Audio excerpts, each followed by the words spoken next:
Here's a quick overview of my EG4 system. I've only got half the battery panels out there that I intend to have, but those little rack right there is capable of putting out 3 kilowatts of power. We'll go around to here, get an overview of the entire system. Right now, most of that power that you hear winding out of these things is going into charging the batteries back up. They got down to about 28% last night. Now, I'm only running 2 batteries. I will probably get another one later.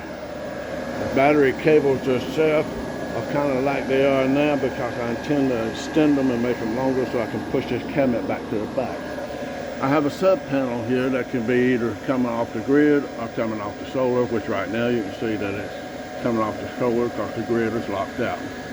I've got my water pump on here, my refrigerator, and various other things. All my air fryers, microwaves, and all from the kitchen. Living room and bathroom where I run heaters off the grid. Over here you can see this is the one that feeds the panel when I'm running on the grid. It's marked generator because there used to be a generator there, and all this stuff's got to be updated. Down here on the bottom you'll see the feed that goes to the solar down through here and over.